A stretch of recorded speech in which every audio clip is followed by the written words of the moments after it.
नमस्कार। अमेरिका के एक समृद्ध व्यापारी को बहुत बड़ा घाटा लग गया। मकान, ज़मीन, जायदाद, कार सब बेचकर भी वो पूरा का पूरा घाटा नहीं चुका पा रहा था। वो बहुत परेशानी में था और निरंतर बहुत ज़्यादा उसको दिक्कत हो रही थी। मैं कैसे इन लोगों को चुकाऊँ, कैसे मेरा नाम रहे। और एक दिन वो जाके एक बाग में बैठ गया, काफ़ी देर बैठा रहा। तो उसके बाद में उसके पास एक भागता सा कोई आदमी आया, सूटेड बूटेड था। उसको देख के लग रहा था ये सम्राट व्यक्ति है। तो उसने वैसे ही पूछ लिया उससे कि श्रीमान आप ऐसे कैसे बैठे हो, और मुझे लगता है आपके चेहरे से कि आप उदास हो। तो उसने कहा साहब क्या बताऊँ आपको। नहीं नहीं आप मुझे कहो। नहीं क्या बताऊँ आपको, दो चार बार ऐसा हाँ हूँ ही। उसके बाद में उसने बताया कि मैं वो ये नाम है मेरा और मैं ये व्यापार हूँ और मुझे इतने लाख का घाटा हो गया है।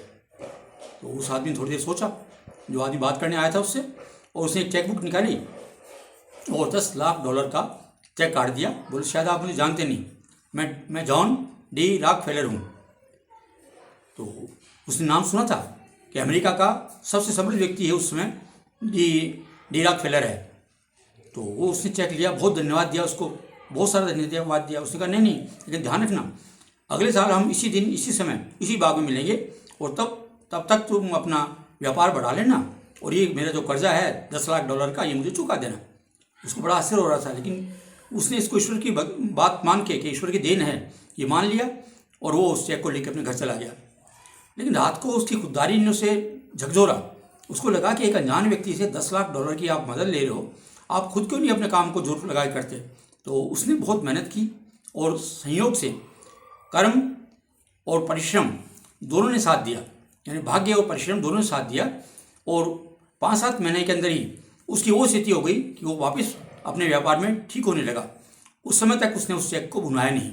उस चेक को उसने सोचा कि जब कोई अवस्था नहीं बचेगी, किसी प्रकार का नहीं होगा, लास्ट अल्टीमेटम वाली बात आएगी, तभी उस चेक को भुनाऊंगा, वरना मैं उसको इनकेस नहीं कराऊंगा। उसने उस चेक को इनकेस नहीं करवाया और ऐसे करते करते पूरा साल आ गया और वो व्यक्ति अपने पुराने कर्ज से उभर आया था।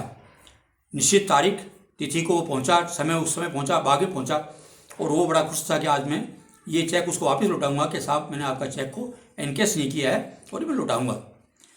वास्तव में उसको दिखा, दूर से वो आता हुआ वही आदमी दिखा और वो उसकी तरफ आ रहा था। तो उसको धन्यवाद कहने के लिए वो उसकी तरफ बढ़ा, लेकिन बड़ा आश्चर्य हुआ कि उसके पीछे पीछे 4-5 आदमी आ रहे और उसका हाथ पकड़ के लेके चले गए। तो इतने में एक नर्स भी साथ में थी उनके। उस नर्स ने कहा कि साहब आप जानते नहीं, ये तो पागल खाने से भागा हुआ आदमी है और अपने आप को डी रॉकफेलर समझता है और लोगों को चेक बांटता फिरता है। तो ये तो एकदम बेकार आदमी है, आप किसके चक्कर में पड़ गए। तो बड़ा अवाक रह गया कि जिस आदमी को पागल कहा जा रहा है, बेकार कहा जा रहा है, उसने उसके जीवन में कितना बड़ा चमत्कार कर दिया है कि वो अपना बहुत सारा कर्जा चुका पाया, अपना आत्मबल बढ़ा पाया। इसलिए कई बार कैसी भी स्थिति हो, आदमी अपने आप से उससे उबर सकता है, चाहे वो झूठी साधनता ना हो। कई बार आदमी कहता है मैं हूँ ना, मैं हूँ, इतना कहना ही काफ़ी होता है।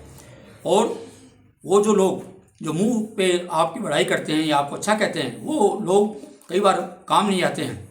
बंती के चेहरे पे लाखों निसार होते हैं, जब बंती बिगड़ती है दुश्मन हजार होते हैं, सही कहा किसी ने। इसलिए आदमी को अपना परिश्रम, अपना 100% कार्य करने में लगा देना चाहिए और उसे सफलता उससे दूर नहीं जाएगी। जय हिंद।